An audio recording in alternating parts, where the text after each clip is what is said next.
coming towards the end of what I imagine has been a very, very challenging week. Can you, in your own words, just describe to us what it's been like for you? It's never easy for anyone when they lose a job and somebody you've worked close alongside, as we all have done over a period of time. But life and football moves on, and obviously when the decision was made by the football club on Sunday, I was asked to pick up the baton, so to speak, and prepare the players for the next 4 games. And obviously with us travelling to Ipswich, it made those preparations a little bit more difficult, but we had to use the time wisely at Ipswich, which I think we did. And it's my message to the group has been about making sure that we're together, we're on the same page, whatever your role is, on the grass, off the grass, support a member of staff. We have a 4-game season to ensure that we're playing League One football next season, and that is our only thought process. That's our only thing we are thinking about. Now, obviously, 1 game has gone. We've played 1 game of that, but the next 3 games are the most vital thing. Even though you didn't win the game, did the performance give you a lot of heart that the messages that you were trying to get across to the players had been absorbed and they used those within that game? A lot of things pleased me in the 24 hours leading up to the game. The things that we'd spoken about, the things that I'd said to the players and to the staff, and what I wanted from them. I saw signs of it, which was pleasing.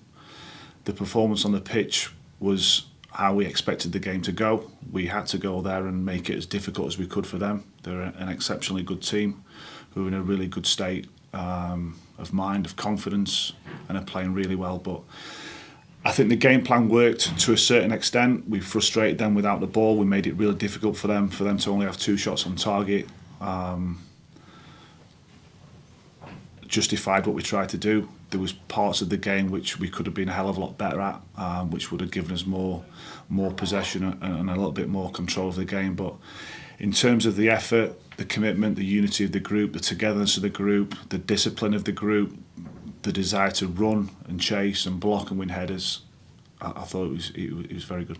And it gives us something to build on. How big a thing is confidence at this stage? Like you said, you're going into a 3-game season. That inevitably brings pressure, doesn't it? So how key is those players in there being confident in what they're going about doing?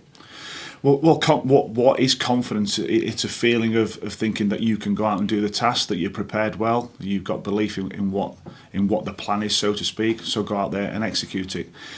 The biggest thing for confidence is you winning games of football. Your own individual performances are really high, and unfortunately we're not in that state for now. But I have to give the players belief in themselves. We have got good players at this football club. We have shown through large parts of this season that we are a good team. Now maybe that hasn't happened of late, but we can get back to that, so to speak. And Tuesday was a good starting point. Does it help somewhat in the situation that you find yourself in now, that obviously you had that spell last year where you had the responsibilities of being the manager and picking the team and working out things dynamically during a game? Has that experience now helped you with the situation you find yourself in now? Yeah, 100%. I think anything you go into for the first time, you're conscious, aren't you? You're nervous. I've not done this before, but obviously last year's experience certainly helped me, and what I had to do, what I went through, the things I had to do, which were different to what I was doing as the assistant. So yeah, I'm more prepared this time, absolutely. But it's not just about me; it's about everyone. Whether you say it's my role, a member of staff, a player, a supporter, we have to come together as a group and make sure that what we want to achieve, we do. It's a very different kind of pressure. I mean, football's always pressurised, but it's a very different kind of pressure from last year, wasn't it? Where you were aiming towards the top end of the table and, like you say, you're winning games. Now you find yourself in a very different position. How, when you're in your position, how do you try and deal with that to cope with the different types of pressure that come along? I just think it's important that we focus on what we can control, which is our preparation going to the Ipswich game, our performance. We looked at that and what did a good performance look like, and then as soon as that game finished, we quickly reviewed it in the game, and then we spoke about our recovery. Now, we got back here at 2:30 Wednesday morning.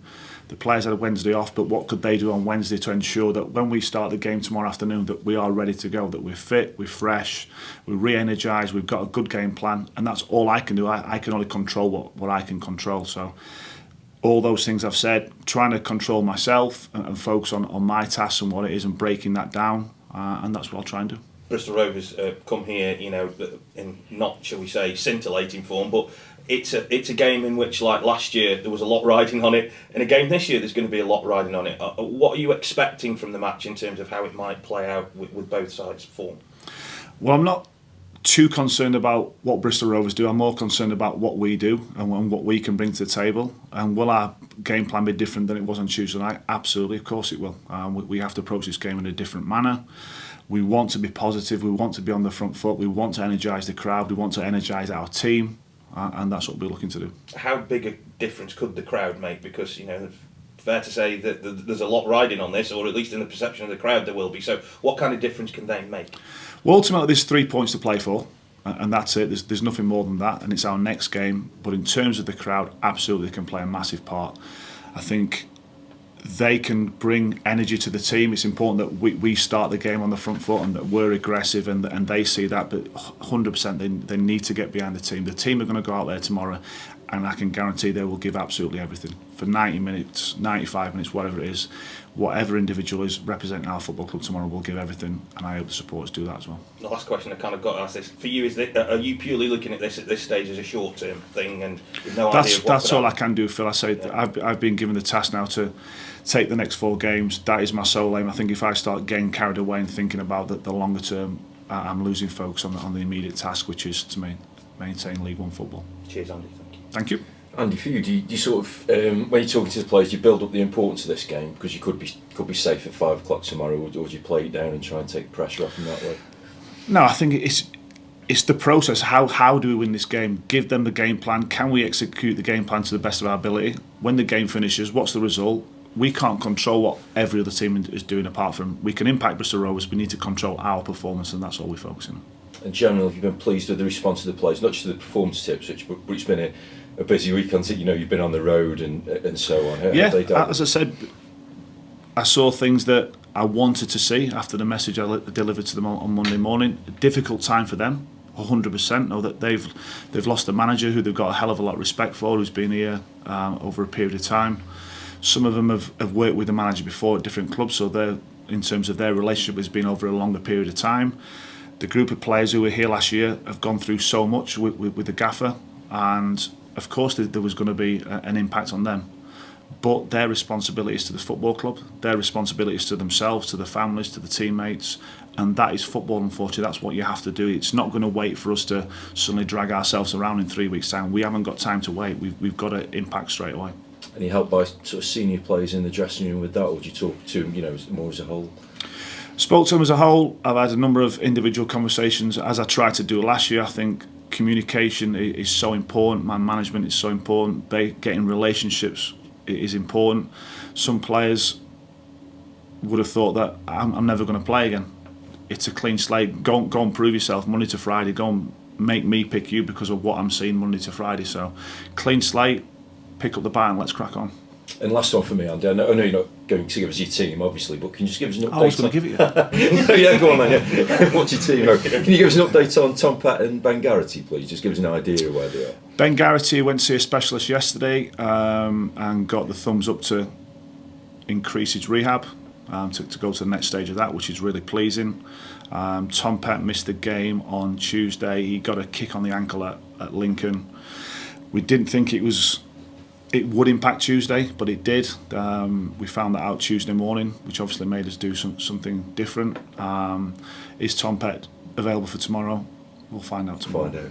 So with Ben, is there a possibility he could feature this season, or is he pretty much gone? Listen, Benny's trying his very best to get back yesterday. You guys know what Ben's like. His effort and his commitment for this football club is unquestionable. If he can be back before the end of the season, 100% he will be.